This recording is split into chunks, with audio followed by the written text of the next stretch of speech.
Breaking news పోలీసుల తీరుపై ఆగ్రహం వ్యక్తం చేశారు రామగుండం ఎమ్మెల్యే రాజ్ ఠాకూర్ మకాన్ సింగ్. ఎన్టీపీసీలో జరుగుతున్న ప్రజా అభిప్రాయ సేకరణకు వస్తున్న తమ వాహనాలకు ఇటు పోలీసులు అడ్డుకోవడంపై సీరియస్ అయ్యారు. ప్రజా అభిప్రాయ సేకరణకు వస్తున్న తమను అడ్డుకోవటం సరైన విధానం కాదని మండిపడ్డారు. ఎమ్మెల్యేతో పాటు పలువురు ప్రజాప్రతినిధులు పోలీసుల తీరుపై మండిపడ్డారు. సమావేశానికి వచ్చిన ఎమ్మెల్యే ఆగ్రహంతో మాట్లాడారు. తనపై పోలీసు అధికారి దురుసుగా ప్రవర్తించడాన్ని ఆయన ఖండించారు. అయితే ఈ విషయంలో పోలీసు అధికారులు తీవ్ర పరిణామాలు ఎదుర్కోవాల్సి వస్తుందని ఎమ్మెల్యే రాజ్ ఠాకూర్ హెచ్చరించారు.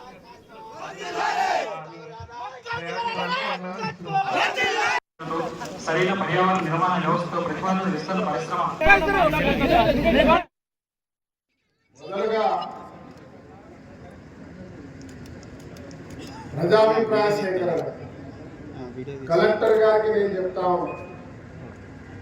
ఈ ప్రాంత శాసనసభ్యుడిని నేను ఈ ప్రాంత ప్రజలందరూ కూడా హక్కున చేసుకొని అభిమానంతో అవకాశం ఇస్తే ఈరోజు మేము ప్రజల పక్షాన ప్రజా సమస్యలు తెలపడానికి వస్తూ ఉంటే ఇవాళ పోలీస్ అధికారి ప్రత్యేకంగా ఒక అధికారి దురుసుగా ప్రవర్తించడం ఇది తీవ్రంగా ఖండిస్తా ఉన్నాం. రామగుండం ప్రజల పక్షాన కలెక్టర్ గారు ఇది తప్పకుండా నేను ముఖ్యమంత్రి గారి దృష్టికి తీసుకెళ్తా.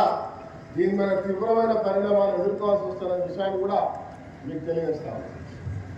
సుమారుగా నాతో పాటు కొంత వందల మంది ఈ ప్రాంతంలో ప్రభావితంలో ఉన్న వాళ్ళు వచ్చారు.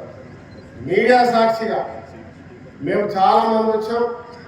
వెహికల్స్ ఉన్నాయి, అక్కడ వెహికల్స్ పెట్టి వస్తామంటే దురుసుగా మాట్లాడడం తీవ్రమైనటువంటి పరిణామం అనే విషయాన్ని నేను తెలియజేస్తాను.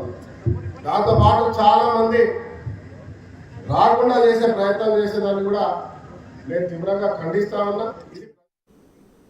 పోలీసుల తీరుపై ఎమ్మెల్యే రాజ్ ఠాకూర్ మకాన్ సింగ్ ఆగ్రహం వ్యక్తం చేస్తారు. ఇదే అంశంపై పూర్తి డీటెయిల్స్ మా ప్రతినిధి శ్రీనివాస్ అందిస్తారు. శ్రీనివాస్, చెప్పండి, ప్రజా అభిప్రాయ సేకరణకు వెళ్తున్న తన వెహికల్స్ ను ఇటు పోలీసులు ఆపేసి దురుసుగా ప్రవర్తించారు అంటూ కూడా ఇటు రాజ్ ఠాకూర్ చెప్తున్నారు. అసలు అప్డేట్స్ ఏంటి? పోలీసులు అట్లా వ్యవహరించడానికి కారణాలు ఏమై ఉండొచ్చు?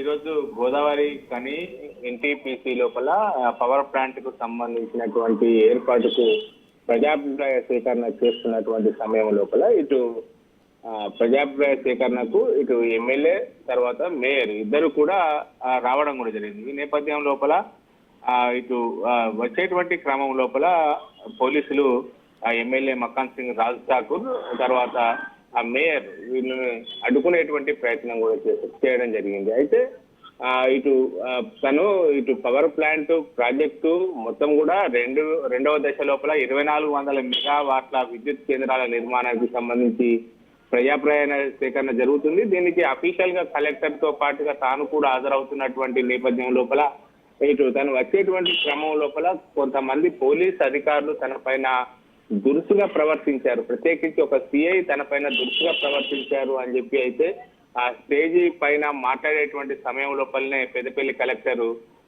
కోయ శ్రీహర్షకు ఇటు ఫిర్యాదు కూడా చేయడం కూడా జరిగింది. అయితే ప్రజాప్రాయ సేకరణకు రాకుండా తనను అడ్డుకోవడం ఏంటి, ఆ పోలీసులు అడ్డుకోవడం ఏంటిది, తాను భూమి ఇల్లు సర్వస్వం కోల్పోయినటువంటి గ్రామాల ప్రజలకు న్యాయం చేయాల్సినటువంటి బాధ్యత ఎన్టీపీసీ అధికారులకు ఉన్నది. ఉద్యోగులకు 2 లక్షల చొప్పున ఇటు అమ్ముకుంటున్నారు, ఉద్యోగులు అమ్ముకుంటున్న వారిపైన చర్యలు తీసుకోవాలని చెప్పి అయితే ఆ స్టేజ్ పైనే ఇటు విమర్శించినటువంటి పరిస్థితి కనబడుతుంది. మొత్తానికైతే ఆ పోలీసులు అడ్డుకోవడాన్ని అయితే తీవ్రంగా మండిపడినటువంటి పరిస్థితి కనబడుతుంది మనకు. Right, thank you Srinivas.